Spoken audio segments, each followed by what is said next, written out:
Ira sleeps over.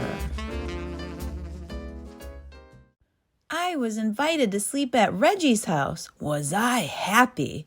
I had never slept at a friend's house before.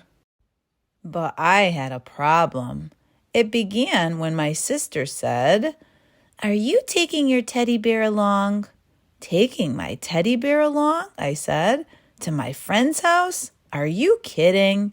That's the silliest thing I ever heard. Of course I'm not taking my teddy bear." And then she said, "But you never slept without your teddy bear before. How will you feel sleeping without your teddy bear for the very first time?" I'll feel fine. I'll feel great. I will probably love sleeping without my teddy bear. Just don't you worry about it, I said. "Who's worried?" she said. But now she had me thinking about it. Now she really had me thinking about it. I began to wonder, suppose I won't like sleeping without my teddy bear. Suppose I just hate sleeping without my teddy bear. Should I take him? "Take him," said my mother. "Take him," said my father. "But Reggie will laugh," I said. "He'll say I'm a baby." "He won't laugh," said my mother. "He won't laugh," said my father.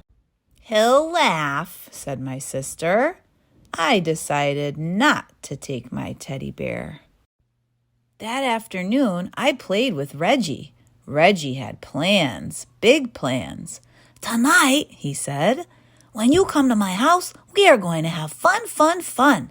First, I'll show you my junk collection, and after that, we'll have a wrestling match, and after that, a pillow fight, and after that, we'll do magic tricks, and after that, we'll play checkers, and after that, we'll play dominoes, and after that, we can fool around with my magnifying glass." "Great," I said. "I can hardly wait." "By the way," I asked, "what do you think of teddy bears?" But Reggie just went on talking and planning as if he had never heard of teddy bears. "And after that," he said, "do you know what we could do after that? I mean, when the lights are out and the house is really dark, guess what we could do?" "What?" I asked. "We could tell ghost stories." "Ghost stories?" I said. "Ghost stories," said Reggie. "Scary, creepy, spooky ghost stories." I began to think about my teddy bear. "Does your house get very dark?" I asked. "Uh-huh," said Reggie. "Very, very dark?" "Uh-huh," said Reggie. "By the way," I said again, "what do you think of teddy bears?" Suddenly, Reggie was in a big hurry to go someplace. "See you tonight," he said. "See you," I said. I decided to take my teddy bear. "Good," said my mother. "Good," said my father.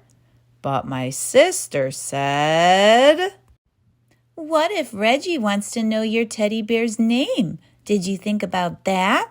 And did you think about how he will laugh and say Tata is a silly baby name, even for a teddy bear?" "He won't ask," I said. "He'll ask," she said. I decided not to take my teddy bear.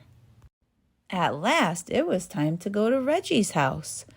"Good night," said my mother. "Good night," said my father. "Sleep tight," said my sister. I went next door where Reggie lived. That night, Reggie showed me his junk. He showed me his flashlight, his collection of bottle caps, a chain made of chewing gum wrappers, some picture postcards, an egg timer, jumbo goggles, a false nose and mustache, and a bunch of old rubber stamps and labels from his father's office. We decided to play office with the rubber stamps.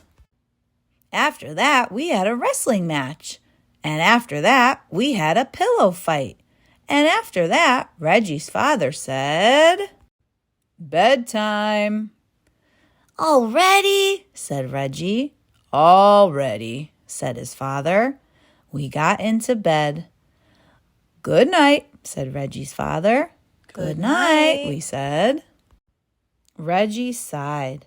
I sighed.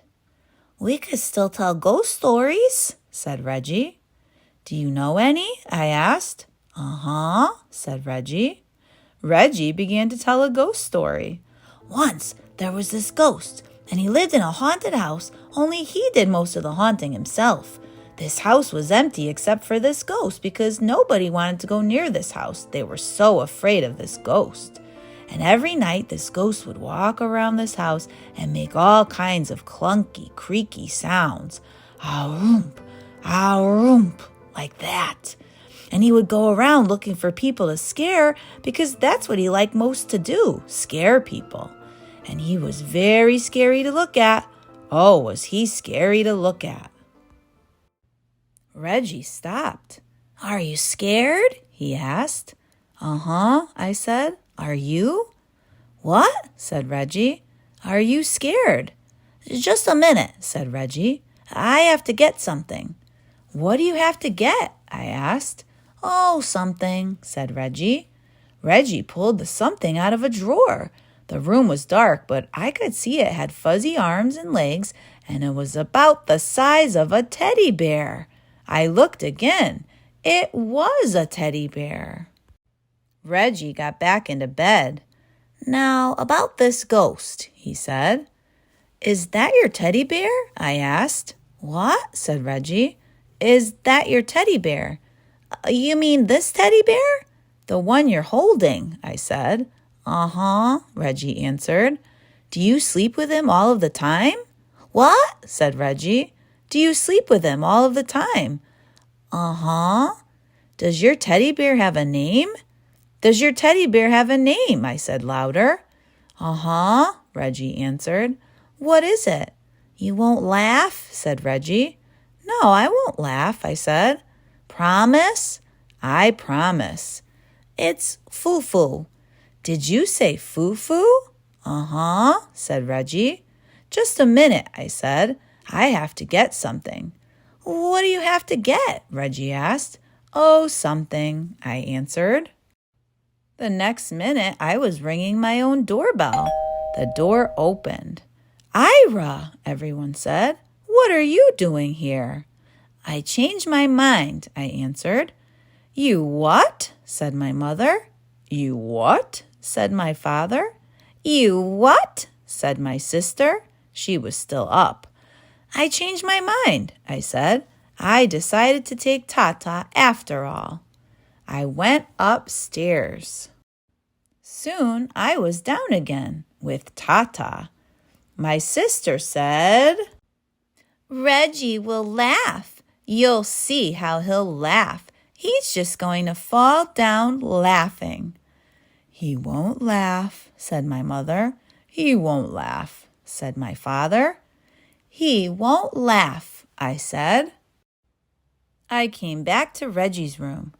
I have a teddy bear too, I said. Do you want to know his name? I waited for Reggie to say uh-huh, but Reggie didn't say uh-huh. Reggie didn't say anything. I looked at Reggie. He was fast asleep. Just like that, he had fallen asleep. Reggie, wake up, I said. You have to finish telling the ghost story. But Reggie just held his teddy bear closer and went right on sleeping. And after that, well, there wasn't anything to do after that. Good night, I whispered to Tata, and I fell asleep too. And that is the end of Ira Sleeps Over. Thanks for listening.